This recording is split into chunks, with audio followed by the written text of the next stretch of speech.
Thanks for being here. I'm Pastor Tom, and we're going to continue in a series we're doing called Renovation. If you brought a Bible with you, or you can use the one that's on the seat beside you, we're headed to Hebrews chapter 11. That is about 3/4 of the way through the Bible in the New Testament. And welcome to Friend Day. This is something that we've been looking forward to for about 6 weeks, and have done a lot of work. And Frank, especially back here in the back row, Frank has repainted the hallways and done all kinds of stuff. Russ and his family made a lot of sacrifices to build a new sound booth, and we appreciate all the students. And yes, we appreciate you dressing them nice. So, thanks for being here. If you're a guest with us, in the seat in front of you, there should be a little postcard. And if you'll put your name and address on there and all that other good contact information, we are going to have a drawing for a prize. Now, the people who are here every week, they know that we have drawings for, we've had drawings for cruises, we've given away brand new cars, we've given all kinds of things. Unfortunately, none of those people who win are here. But here's the deal: if you'll put your name and your contact information on that card in just a little while, at the end of our time together here, we take an offering. Just stick that card in the offering, and here's the deal: today there really is a prize. In my hand, I have free passes to Fun Spot. And not only will our guests win, but the person or persons who invited them will win as well. And these have no expiration date. It's for all-day go-kart riding. So, see that? There really are prizes. And what we'll do, I'll tell you what we'll do. We'll pass, when we do it, even before we leave, we'll draw the name out. So you'll actually, right here in front of God and everybody, you'll win. What are you shaking your head about?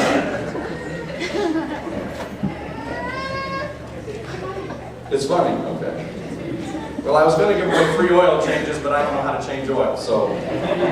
But anyway, fill it out for us, let us know that you're here, and we're very glad that you stopped by today. Students, tonight at 5 o'clock in this very room, this guy won't be here, I'm pretty sure. But you be here tonight, and you can get together from 5 to 7 here. This coming week, our small groups start, our cell groups. You can find them on the website. There's a whole bunch of different options. Some of them meet once a month. Some of them meet every week. And you can go to friendscc.com and look those over. Also on Wednesday night, our kids get together every week. And so if you have children that are up until 5th grade, we have an activity here for them each week. Next Saturday, gentlemen, 8 o'clock at Friendly's, breakfast. Okay, now bring your own money, and we'd appreciate it if you brush your teeth. But you don't have to shower and shave before you go. But be there at 8 o'clock, just have a good time together. In a couple of weeks, 2 weeks from today, we call it Celebration of Friends. It's kind of like our fall homecoming. We'll have a whole bunch of folks here, and you're all invited to be a part of that as well. Each week we send out, a lot of churches do bulletins or newsletters. We don't do that because we're cheap. And so we do it by email, and you can get our emails called Friend Information. You can sign up for that on the website as well. If you'll leave us your email address on the card, we'll stick it, put you on the list, and so you'll know what's going on. And most of you get that every Friday morning. You should get it before 10 o'clock or so each week, and it keep you up to date on what's happening. The subject today, we've talked about the renovation of our agenda. We talked about renovation of prayer. Last week was renovation of our family. Today is the renovation of our faith. And I'm going to read from Hebrews chapter 11, selected verses. Verse 1 says, "Now faith is being sure of what we hope for, and is certain of what we do not see." This is what the ancients are people who lived a long time ago, okay? The ancients were commended for. "By faith we understand that the universe was formed at God's command, so that what is seen was not made out of what was visible. By faith Abel offered God a better sacrifice than Cain did, and by faith he was commended as a righteous man." Verse 6, which is really the focus of today. "Without faith it is impossible to please God, because anyone who comes to God, him, must believe that he really exists and that he rewards those who earnestly seek him." Verse 7 says, "By faith Noah, when he was warned about things not yet seen, in holy fear he built an ark to save his family. By his faith he condemned the world, and he became heir of the righteousness that comes by faith.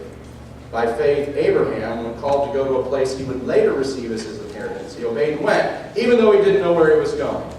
By faith, Abraham, even though he was way past age and Sarah herself was barren, they were enabled to become mother and father because they considered God to be faithful who had made the promise." 17. By faith, Abraham, when God tested him, offered Isaac as a sacrifice.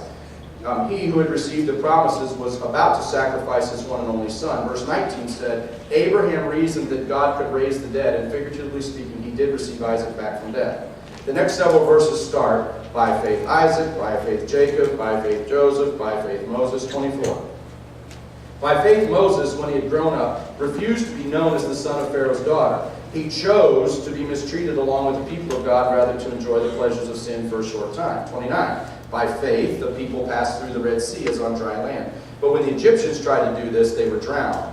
36. Some faced jeers and floggings, while others were chained and put in prison. They were stoned. That doesn't mean, yo, dude, stone. That doesn't mean they were thrown in a pit and had boulders dropped on them. They were sawed in two.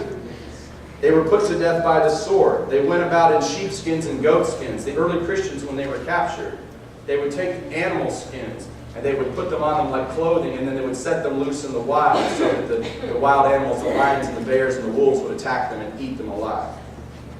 They were destitute, persecuted, and mistreated. The world was not worthy of them. They wandered in deserts and mountains and in caves and holes in the ground. These were all commended for their faith, yet none of them received what had been promised. God had planned something better for us, so that only together with us would they be made perfect. God talked to us really loud. Help us to learn something today that would change our lives in Christ's name. Amen. Hebrews 11, some people call it the Hall of Faith or the Faith Hall of Fame. If you ever want to read about all the big dogs of the Old Testament and know what happened, this is where you can find them all in one spot. The question today is not what is faith. The question is where we place our faith. So what is faith? Some of you say, or some of us would say, faith is trust, or it's believing in something that you can't see. And that those things are true. However, faith is not what we trust. Faith is not what we believe. Faith is something that we do. Faith is actually a verb. It's not a noun. Faith is a verb. It's when we take what we trust and when we take what we believe and we actually do it, even if it doesn't make sense. For example, the fact that you're sitting in that chair is an act of faith. You are believing that it will hold you. You are believing that it's not going to collapse, but it's still not faith until you put your fanny in the chair. And we are a clever church, and we bribe people. So we put the nicest, softest seats in the front. Okay? It's an act of faith that you sat down. It's an act of faith that you got up this morning. It's an act of faith that you put your key in your car. Because you're not just believing that it can start your car, you're actually going to find out. That's an act of faith. Everybody lives by faith. Everybody lives by faith. My favorite example of faith is, how many of you have seen Raiders of the Lost Ark: Last Crusade? Okay, you all seen that one, right? That's the one where you come to the very end of the movie and the dude's laying on the ground, you know, and they shoot him. Bam! Like that, they shoot him. Right? And Indiana Jones is there, and he's looking at him, and he's talking to the very best James Bond there's ever been. Sorry, Sean Connery. Right? And he looks at him, and Sean Connery looks up at Harrison Ford, and he says, "Junior, get the book." You know what I'm talking about? He's got the little book that's got the clues how to find the ark. Right? Get the book. And so he gets the book, and there's 3 things that he has to do. First one, only the penitent man shall pass. Remember that thing? That's the thing where he's got to go in humble, and it's got that big razor blade thing that's swinging around that cuts his head off, and you know they roll out like volleyballs. Remember that part? And he figures that out. I got to be humble, so he crawls through that part. Then he comes to the part, only in the name of Jehovah. And he's got to spell it out on the thing, and he falls through the floor and like that, you know, because he can't remember how to spell in Hebrew. Remember that? And he finally, listen, he's the hero. He ain't going to die. Right? So he finally gets it all spelled, and he comes over to the edge of the cliff. And he has to take a step up